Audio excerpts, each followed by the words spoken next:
Hey everybody, and welcome into Live with Greg this Thursday night. I'm so excited to be talking about some cool tips to help you save some money for 2021. I'm so excited to be joined with the amazing Danny Kofke. How's it going? Hey, Greg, doing well. Thanks for having me on. So good to be talking with you tonight. April is Financial Literacy Month, and so for people who don't know, why is this so important to talk about our finances?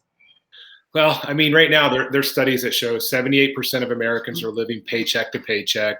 Like 60% feel weighed down by debt. So we have to take it serious. And none of us expected, let's say, 18 months ago, none of us, or maybe very few of us had heard of Wuhan, China, right? Mhm. So it just shows like a bat from a place we never really heard of can kind of wreck our financial lives. So I think that's the biggest key is that, as humans, we do like to have control, and we can take control over a lot of things when it comes to our finances, but there are also things out there that we can't. So that's why we have to be ready for those things that do happen, so we have that cushion and we're going to be okay.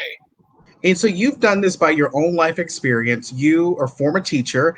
You and your wife living off one paycheck. Tell me, how did that all come about? Sure. So way back when, we were both first grade teachers, and we knew that we wanted Tracy, when we had children, to be able to stay home. Now, we kind of have a say in that, but ultimately, it's ultimately up to someone upstairs, right, of when that's exactly going to happen. But we planned and prepared, and at that time, we did try to just live off of one salary, because obviously we knew at that point I was making about $42,000 a year as a first grade teacher. So if we had a huge mortgage, a lot of credit card debt, car payments, those types of things, we wouldn't be able to do it. So we worked really hard the first 4 years of marriage to try to build up that savings account and pay off all of our debt, besides the mortgage at that point. So we ended up having Ava in 2004, and then we actually added another daughter in 2007, and Tracy was able to stay home a total of 8 years. And during that time, we lived on my teacher's salary. So it went from about $42,000 to like $45,000 a year. So definitely not a large salary, but we were able to do it. But I do think when you ask, how, I think the biggest thing for us is we had that plan in place at first, and we were kind of working on that goal and doing what was right for us. And I think that's what gets a lot of people into trouble, financially speaking, is they try to keep up with, we hear it, keep up with their Jones. You do what your brother-in-law does. You do what your friends do. We did what was right for us. And I think that's a big key to having financial success, is not worrying about others, doing what's right for you and your family.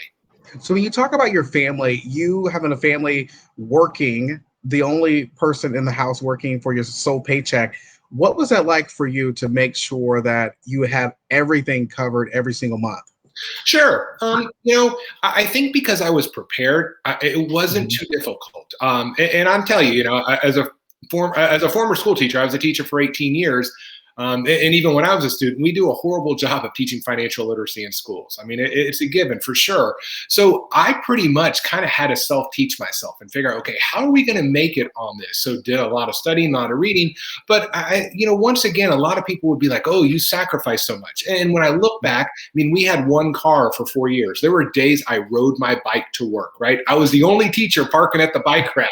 But we had our eyes on a bigger prize. And unlike anyone, someone pulls up next to me in a Mercedes, of course I want it, definitely. But then I asked myself, I can have that car. I could go get it, absolutely. But things would have to change. At that point in time, I'd either A, have to go get a higher paying job, B, get a second job and see less of my family, or C, Tracy would have to go back to work. So when we weighed it together, it was like none of those things made us want to change that lifestyle that we had. So I think, once again, going back to doing what's right for you and your family and not what's right for other people. I know you have 10 tips to help people save money. So the first one is make a budget. I mean, I know a lot of people hate the B word, right? And they think that is the B word. But call it a spending plan, right? If you don't like the word budget, the semantics get in the way. But no, we have to know where our money is going. So I'll go back. Once again, I used to teach kindergarten. Dollars they can act a lot like 5-year-olds, right? When I was a kindergarten teacher, if I let 24 students come in and didn't give them direction, guess what would happen? It would be complete chaos. And unfortunately, our dollars, they can do that as well. So creating that budget or spending plan, you kind of tell your money what to do, how to behave, and then that way it goes where you need it to go. And kind of the first thing you need to do is track your spending. A lot of people don't realize, they spend $5 here at Starbucks, or they go out to lunch every day, whatever it may be. But when you track your spending, Tracy and I did it on pen and paper. I mean, we did it before smartphones existed. Life was around before smartphones, believe it or not. But if you want to use a smartphone, pen and paper, whatever. But then at the end of the month, analyze where your money went. It doesn't lie. You spent that money, right? And then you can say, oh, we can cut back here. We can cut back there. Because, there's two ways to make more money. Either A, have to earn more, or B, cut back what you're spending money on. And to earn more sometimes depends on someone else. Cutting back is just you. You can do it today. And number two, you say shop for insurance. Right. So when we moved from Florida to Georgia a number of years ago, we just kind of kept the same auto and home insurance, bundled it together.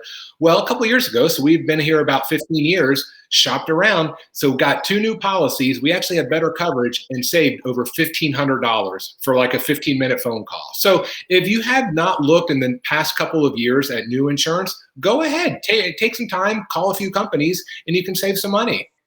That's so true. The next one, number three, you say cut your own hair. And I will say we've all learned about this over the past year. Right. And this is probably just speaking to the males, right? I don't know. My wife doesn't cut her own hair. But I have her cut my hair, right? It looks okay. I mean, I'm not a movie star, but it works. But I mean, we've all kind of had to, you're right, with COVID. But it is something, we may continue. It doesn't save a lot, but if it's even $20 a month, when you add that up, that's $240 a year. So, I mean, that's pretty nice to have. That is so true. Number four, you say pack your lunch, which is, it's easy to say it, but it's hard to actually do it. Correct. It is. And, when I was a school teacher, it was a no-brainer because we couldn't leave the campus anyways. But now that I work, as a financial mentor, it is hard. I kind of have the flexibility that I can do that. So, I try to tell people you may not miss it. Even if you keep it cheap, fast food, $5 a day, Monday through Friday. Well, $5 a day becomes $25 a week, $400, a month, $1,300 a year. $1,300 is a lot of money on fast food, and a lot of time it's not healthy for us either. So take a little time, pack your lunch, and you'll save money and probably be a little healthier. Good information, Joe. Number five, you say cut subscriptions, which is hard during this day and time with Netflix and everything else out there.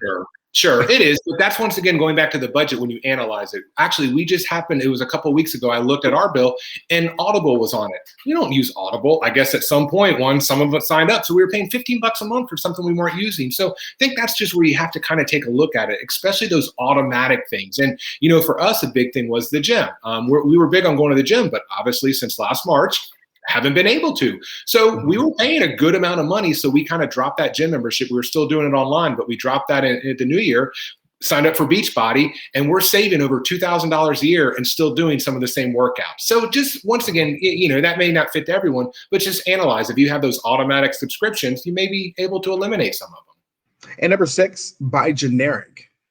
Sure. I mean, when you go to stores, a lot of times the generic brands are just as good as the name brand. So maybe not for everything, but for most items, buy generic, especially like paper towels, napkins, for those types of things. I mean, we don't need to spend a lot of money on that. So anytime you can, definitely buy generic when possible. And next up, you say home refinance.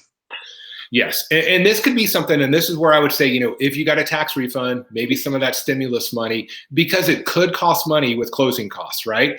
But if you can lower your interest rate, they are at historical lows still, mortgage interest rates. So if you can go down 1%, 2%, you can save, depending on the length of your loan and the terms, but you can save over $100,000 in interest, once again, depending on, the term and the length, just by refinancing. So just take a look at it, punch the numbers, but once again, you may have to pay some in closing costs, so just be mindful of that. But if you haven't refinanced in the past couple of years, it's worth taking a look at. And next up, you say retirement match. Yep, it's free money.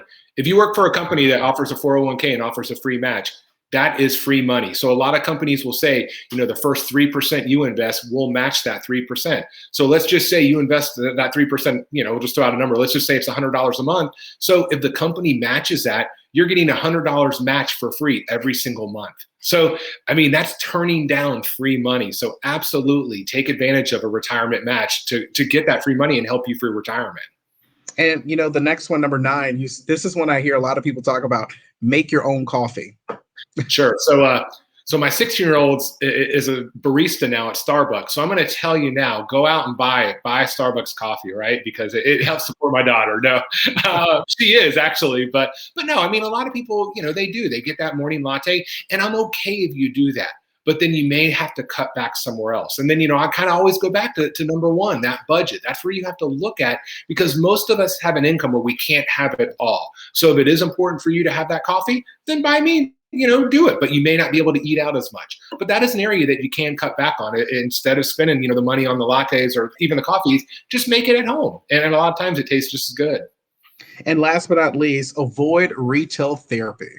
Right now it's so hard, isn't it? How was that with your two daughters?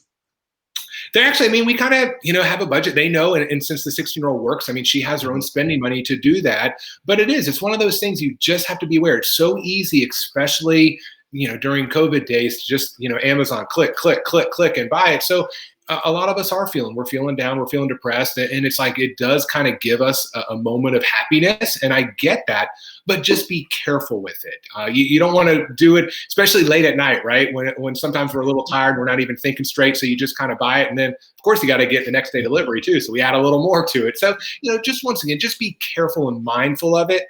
And, like, again, going back to the budget, just knowing where that money is going to help avoid that.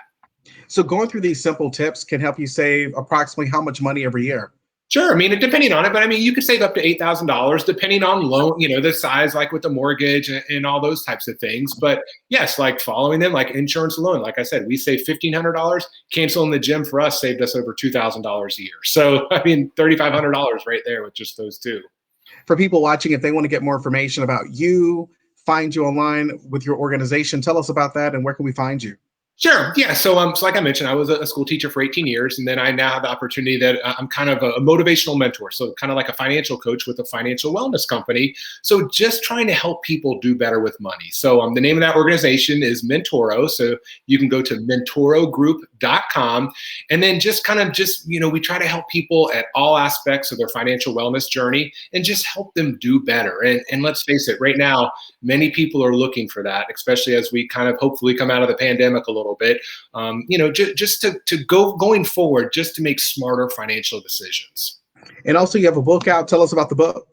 Sure. Yeah. So The Wealthy Teacher, Lessons for Prospering on a School Teacher's Salary. So just kind of, my story and some of it of how we've done it, but then also tips for people to take. And I kind of list in the book, I call it the School of Financial Freedom because, as a former teacher, I kind of did kindergarten through 12th grade, but just different steps along the way that you can take so that you can live a wealthy life. And, here it is, wealthy. Very subjective word. We don't, a lot of people think wealth, it could be, driving a Mercedes, right? Could be living in a gated community. For me, wealth, it's like being able to do what you felt you were called to do, no matter the income potential or cost. So, when I was a teacher, I didn't make much. Tracy made nothing when she was a stay-at-home mom, but we felt called for that. So that, to me is kind of what the book target is just to help people live their best life and to get the most out of it. Sounds good. Danny, I really appreciate you talking to me tonight, giving us some great information about, saving some money. And I will ask you this, what has it been like for you this entire year of COVID-19? I know this year has been so difficult for so many people, but what have you learned over the past year? It's kind of cliche, but, to me, it's like, what really matters. And I think this has been like a great reset for many of us that, and I'll speak from a financial point of view, that we place so much importance on all these things that really, they really don't matter at the end. There's some things that do, but, I'll take it. Like my dad was very young, 60 years old, and he had a stroke. So he went from like you and I to confined to a wheelchair, tube fed in the blink of an eye. So that was a few years before COVID. So that really opened my eyes. And, my mom even tells me now, I have more money than I've ever had in my life, but yet I don't have anyone to really enjoy it with. So I'm not saying to go out and blow everything. You have to be mindful of it. But at the same time, we're only promised our last breath. So I think sometimes we tend to focus on things that really aren't that important. So I think just take that time to reset, learn, and say, okay, what truly is important? And then have those financial decisions kind of drive what you feel brings you that happiness or that fulfillment in life. Sounds good. And where can we get the book again?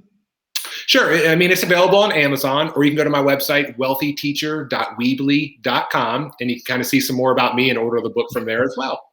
Sounds good. Danny, it has been a pleasure talking to you. I really appreciate it. And of course, you have to come back again and give us some more financial tips. Absolutely. I'd love to, Greg. Thanks so much. Thanks so much. Have a good night, my friend. Thanks. You too.